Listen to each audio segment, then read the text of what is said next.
August 10th, 2025, exactly 15:25.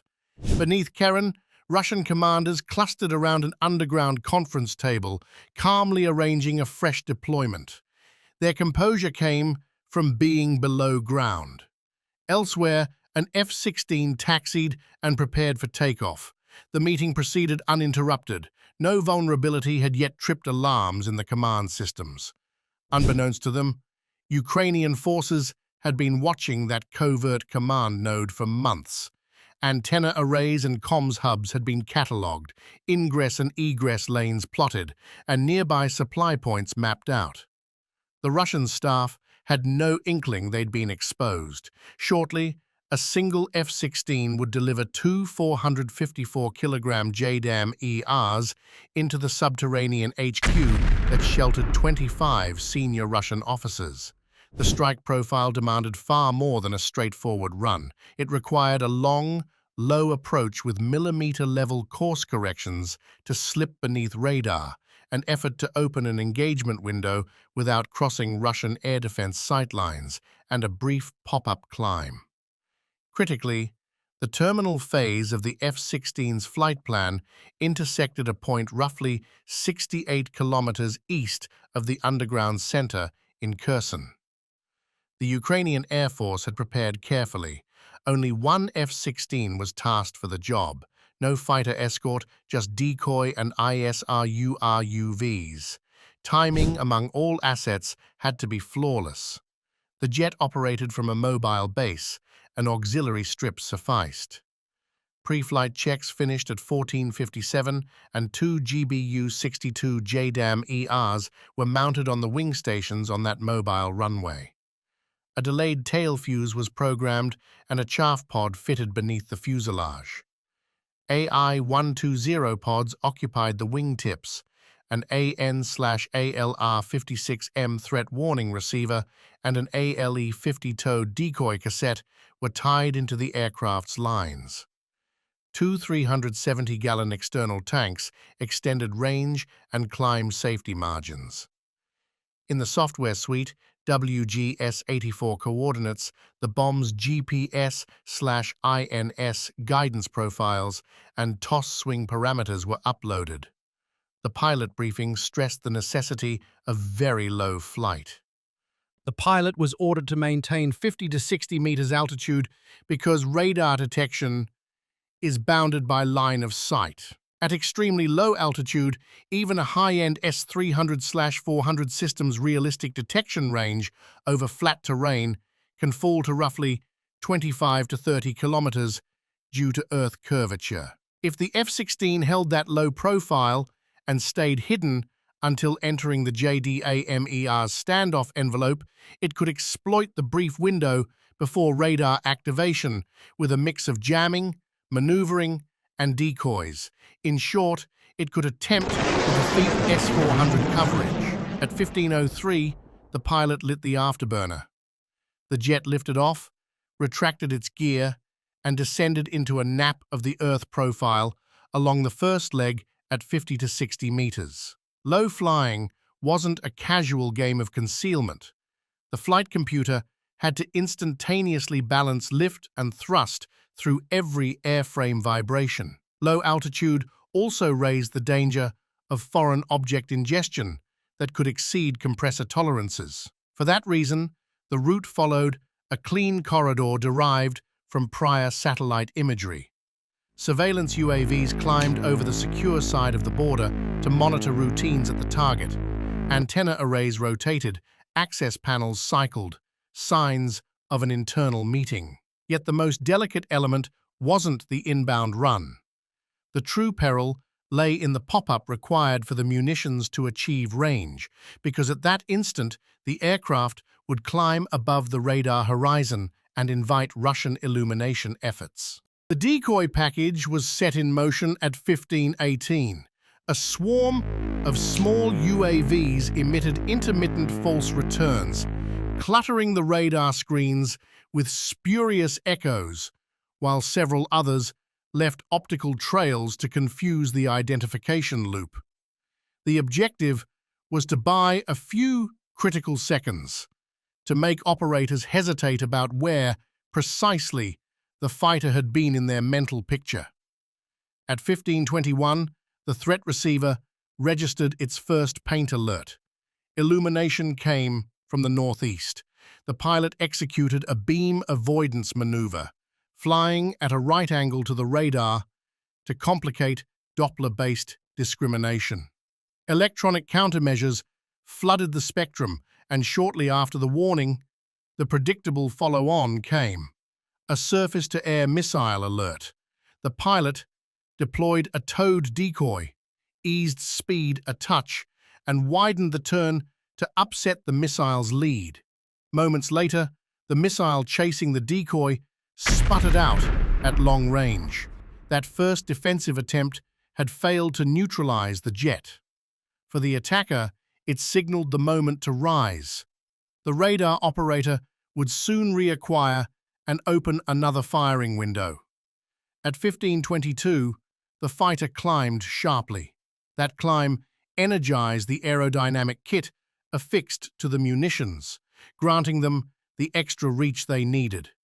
The earlier the separation and the higher the energy imparted at release, the farther the munitions could glide in their final phase, pushing the launch point further from hostile lines and reducing exposure. The warheads themselves were powerful and built to penetrate. Guidance and wing kits combined to preserve course even under contested navigation conditions, while the wings carried each weapon forward in a gliding terminal. The delayed fuse was calibrated to detonate after penetration, accounting for the approach profile and speed. Why the delay? Because the objective lay beneath the surface, an underground command node. The blast had to occur at depth to force a sudden compression of trapped air, collapse roof plates, and send a destructive shockwave through interior galleries. The surface signature after such an event would be small, a hole at the top. But the internal devastation would be severe. Corridors crushed, ventilation and power backbones disabled. Inside, the Russian staff continued obliviously with their meeting. The subterranean HQ comprised a three-tiered bunker gallery. Surface structures offered merely a veil. Antenna arrays dangled above and were vulnerable to study. As the first munition separated from the aircraft, its inertial navigation held the reference. The second followed within milliseconds. The jet promptly nosed down, shedding altitude and weight, then slipped back into a low ingress corridor for egress. Ukrainian intelligence had layered this operation for weeks. Satellite imagery was cross-referenced with movement and signal patterns. Meeting times were inferred from routine behaviors. The mission had been built around that mosaic of data. In the terminal phase, a targeting pod acquired the objective. The resolution window narrowed to seconds. Once freed, each weapon transitioned to autonomous glide. Wing deployment occurred within moments. Navigation corrections were synchronized with the mission computer. Their aim was set toward the facility's structural block. After all these sequences, impact followed. The penetrating warhead struck the concrete roof of the hidden complex. At 15:27, the first charge struck within meters of the main ventilation axis. The detonation centered on the gallery system. Pressure chambers collapsed inward. At the time, 25 Russian military personnel occupied the space, among them a battalion commander and a chief of staff, plus key logistics officers and planners. The first explosion scattered the central axis of the meeting, delivering the initial, disorienting shock to those inside. The second charge, arriving mere seconds after the first, confirmed in brutal terms how the interior fate of the underground complex would unfold following the initial shock. That detonation, paired with the earlier concussion, brought down the facility's ground level. Internal support stanchions sheared. The electrical distribution failed. Flames did not rage, but the internal partitions collapsed under sudden overpressure. Those inside had no realistic avenue for escape. Chaos reigned, and there was no time for orderly withdrawal. The lower gallery was reduced to rubble. The mass above bore down and fractured the ground block. 3 principal support columns were knocked loose, and inner walls splintered under the load. Fixtures, communications consoles, and planning charts were wrecked. The command chamber pancaked inward, swallowing the floor below. Officers were brutally exposed to the blast's interior pressure waves. Casualty reports later recorded 25 personnel as lost. A catastrophic blow to the command echelon present in Kherson. Evacuation was impossible.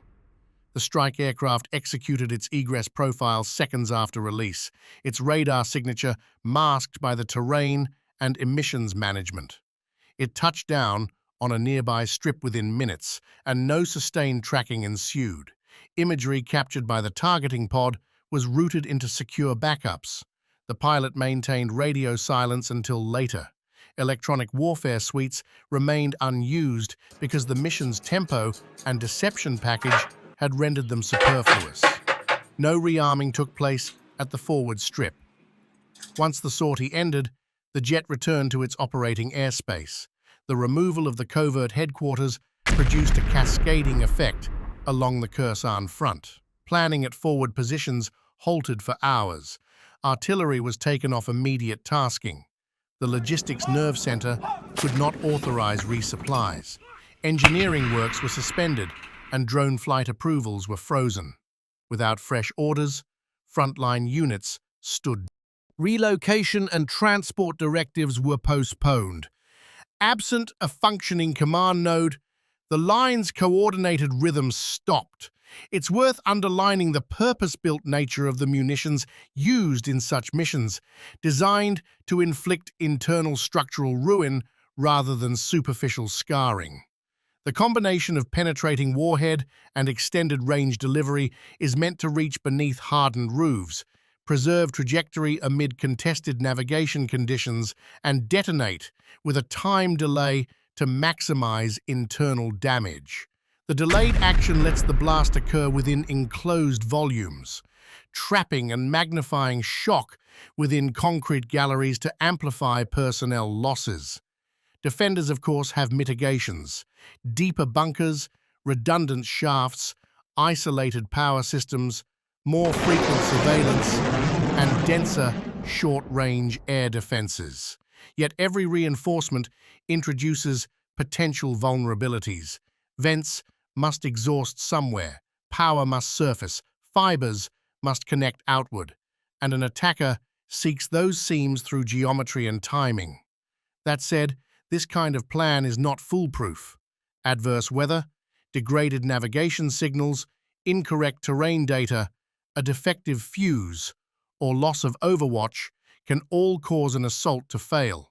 Attackers must therefore prepare contingencies, alternate targets, varied ingress routes, layered jamming, and spare reconnaissance assets. The operational effect here was precise and immediate. At midday, the battalion's decision and supply node was severed. With the headquarters incapacitated, frontline command flow halted. Orders sent to forward elements went unfulfilled. Forward bases entered a holding pattern. Artillery units could not receive timely target data. Minefield control programs paused. Armored formations waited for clearance to move. Reconnaissance sorties were delayed, and communications could not be shifted cleanly to backups. That paralysis persisted for days. During this interval, pressure from multiple axes intensified. Russia could not mount an instant, symmetric reaction to the loss of its hub. Reserve personnel were not in position. An alternative chain of command could not be stood up quickly. The secondary headquarters lay at a distance. Data transfers were conducted manually. Synchronization took far longer. The coordination window stretched out, compounding the operation. Frontline units slid into confusion. Duplicate orders were issued against the same objectives, and several batteries found themselves unable to fire. All of that was set in motion by a single, decisive strike. The aircraft sortie was brief and economical, employing only one precision weapon from a mobile strip rather than a fixed base. The jet's landing site shifted during the operation, and the aircraft did not remain on the ground for long. Within hours, the incident was logged into intelligence systems. Post-strike imagery confirmed catastrophic damage to the central structure and showed a surface breach consistent with a penetrating weapons effect.